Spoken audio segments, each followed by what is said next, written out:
मिट्टी को माइनिंग से बाहर करो, मिट्टी को माइनिंग से बाहर करो, मिट्टी को माइनिंग से बाहर करो, मिट्टी को माइनिंग से बाहर करो, मिट्टी को माइनिंग से बाहर।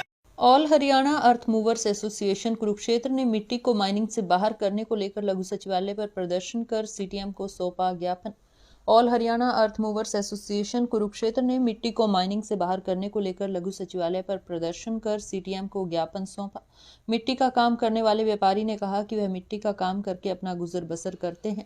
मिट्टी की ओवरलोडिंग पर लाखों रुपए का फाइन प्रशासन लगा देता है, जो कि गलत है। उन्होंने कहा इसलिए वह मिट्टी को माइनिंग से बाहर करने की मांग को लेकर प्रदर्शन कर रहे हैं।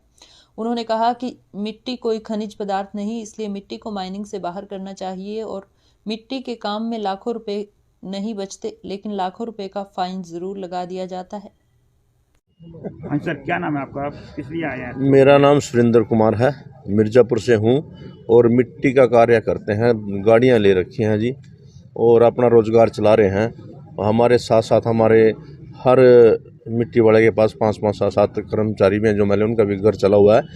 तो एक देसी सी भाषा में बात कहूँगा कि भी जब हम छोटे थे ना, बुजुर्ग क्या करते बोले भाई पढ़ ले, नहीं तो सारी उम्र डले डोएगा। तो भाई उस टाइम बात माननी नहीं, पढ़े नहीं। आज यहाँ डले डोवा थे, यहाँ डले भी नहीं सरकार ढूंढ देती, डले डो अपना घर चला रहे थे। तो सरकार से हमारी मांगे हैं कि एक तो मिट्टी को हमारे माइनिंग से बाहर किया जाए, मिट्टी पर एनजीटी का फाइन नहीं लगाया जाए, और जो हमारी गाड़ियाँ हैं कंपनी से फिटेड हैं, कंपनी से वो अपना क्यूम में पास हैं, 14 क्यूम और 16 क्यूम। तो उसमें कहीं ना कहीं लोड अवर हो जाता है, जैसे कि कहीं मिट्टी गिल्ली आ गई तो अब खेत तो नहीं, काफ़ी दिन नहीं सूखता, तो गिल्ली मिट्टी का वजन बढ़ जाता है। तो एक हमारा बॉडी लेवल तक की छूट दी जाए हमें, जो गाड़ी का कंपनी से बॉडी फिटेड है उस तक लेवल में हो तो हमें वो छूट दी जाए, उससे ऊपर हो तो हम बेशक फाइन कर दो। नंबर 3 ईरवाना है, जो ईरवाना फ़ोन से ऑनलाइन काटना पड़ता है वो मैनुअल किया जाए ताकि हम पेन से भर सकें, और जो ड्राइवर है उसको दें वो भी उसको पढ़ सके। फ़ोन में जो अनपढ़ लोग हैं जी, सारे अनपढ़ लोगों का कुंभ है, वो अपना रोजगार चला रहे हैं। तो ड्राइवर कहाँ से समझ पाएगा ये ईरवाना है? जब मैं अपने एक ड्राइवर मेरे पास है, मैं उस पर रवाना भेज रहा और वो बार बार फ़ोन कर रवाना नहीं आया जी, भाई तू चेक तो कर ले। बोले मेरे पास खोलने नहीं आंदा फ़ोन, ही बताओ क्या करा जी। तो इसीलिए सरकार से ये निवेदन है कि भी जो ईरवाना प्रणाली है उसको मैनुअल किया जाए ताकि हम उसको हाथ से भर सकें। तो ये हमारी 2-4 मांगे हैं, कोई हम सरकार का विरोध नहीं कर रहे, हम तो अपना हक, अपनी मांगे मांग रहे हैं जी। कृपया सरकार से निवेदन है कि हमारी मांगों पर ध्यान दिया जाए। सर, ये प्रदर्शन आप दिखा रहे हैं वो यहीं पर ही है कि पूरे हरियाणा में? नहीं, वो हमारा हर डिस्ट्रिक्ट हेडक्वार्टर पूरे हरियाणा में किया हुआ जी। हर जिले की अपनी यूनियन एसोसिएशन बनी है जी, वो हर जिले पे डिस्ट्रिक्ट हेडक्वार्टर पे अपना ज्ञापन दे रही है जी। अनपढ़ कुंबा है जी, क्या नाम लेकर पंजाब में, मतलब जो हमें पूरे तो ज्ञान है नहीं है, फिर भी ये सुनते हैं जी जो पंजाब में जो माइनिंग है वो बिल्कुल नामात्र है।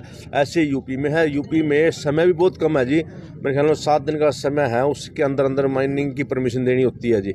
और हमारे यहाँ 45 दिन का है जी, 45 दिन तक मतलब अफसर की मर्जी है वो परमिशन दे या ना दे। तो जब तक अब सीजन आता है जी, जिम्मेदार ने अपना खेत एक साल करवाना होता है, 3 महीने बाद तो उसका फसल बोने का, बीजने का टाइम आ जाता है जी। तो इसको एक तो क्या नाम लेना, समय कम करना चाहिए इसका, और सीएससी सेंटर जो ब्लॉक 70 पर है उनसे जोड़ा जाए, ताकि जैसे कि अब लाडवा हो गया, अपना साहबाद हो गया, अपना इधर पेवा हो गया, दूर दूर तक पंजाब के बॉर्डर तक गाँव, अगर वहाँ से मिट्टी उठानी हो उसको कुरुक्षेत्र आना पड़ जाए परमिट लेने के लिए, परमिशन लेने के लिए, तो उसके तो चक्कर में बेचारा रह जाएगा और चक्कर काफ़ी काटने पड़ते हैं। तो इसलिए ये सीएससी सेंटर से भी जोड़ा जाए। अगर इसके अलावा अगर आपकी मांगे प्रॉपर नहीं मानी तो क्या आप करें? देखो जी, वो हमारा जो ऊपर के हमारे पदाधिकारी हैं स्टेट लेवल के, उन्होंने 20 तारीख तक का अल्टीमेटम जो दिया हुआ है, उसके बाद जो भी उनका हुक्म होगा, जो उनकी अपना दिशा होगी, उसी हिसाब से हम आगे का कार्य करेंगे। क्या नाम है आपका? मेरा ईश्वर चंद सैनी है, मैं सुंदरपुर से बिलोंग करता हूँ और मैं मिट्टी का कार्य करता हूँ, जो कि डंपर वगैरह हैं। और आज सरकार से हम इतने परेशान हो गए, जो कि हम सारे भाई यहाँ पे आए हैं डीसी साहब के यहाँ पे ज्ञापन देने के लिए, कि मिट्टी पे इतना फाइन और इतना फाइन है कि वे सोचने पे मजबूर हो रहे हैं। तो गाड़ियां पे 4 लाख से लेके 8 लाख रुपए तक फाइन हो जाता है। और हम सरकार से यही मांग करते हैं कि भाई हमारे पास मिट्टी को माइनिंग से बाहर की जाए, और बाहर करने के बाद जो मिट्टी पे देखो इन्होंने जो ये माइनिंग का इतना भारी भारी जुर्माना ओवरलोडिंग पे जो लगाया हुआ है, तो ये कोई खनिज पदार्थ नहीं है, ये एक मिट्टी है। जिम्मेदारों से हम मिट्टी लेते हैं मोल, जो कि मतलब 2 फुट 3 फुट लेवल करने के लिए जिम्मेदार मिट्टी देता है, और उसको हम मिट्टी को लेके किसी के प्लाट भर रहे हैं, किसी को वो कर रहे हैं। कोई 500 1000 रुपये 2000 रुपये तक की इनकम होती है, जो कि हमारे पास सारे ड्राइवर भाई इस कार्य में काम करते हैं, उनका रोजी रोटी का काम चलता है। और सभी भाइयों का कोई ये नहीं है अभी पढ़े लिखे हैं, पढ़े लिखे होते तो अपना कोई नौकरी पे सर्विस पे होते, और ये लोग अनपढ़ आदमी हैं। इन पे ऐसी ऐसी सरकार ने ये मतलब ई रवानगी हुई, हर चीज़ ऐसी थोक दी है जो कि हम पूरा नहीं कर पाते हैं, और उसको पूरा नहीं होने के पास हमारे पे भरकम जुर्माना पड़ रहा है, जो कि हम नहीं भर पाते और परेशान हैं। आज परेशान होकर हम सरकार से यही अर्ज करते हैं कि हमारों को मिट्टी से बाहर किया जाए। आपका शुभ नाम? मेरा ईश्वर चंद सैनी है। कुछ पद पे भी हो? है जी, यूनियन में किसी पद पे हो? यूनियन में सेक्रेटरी के पद पे।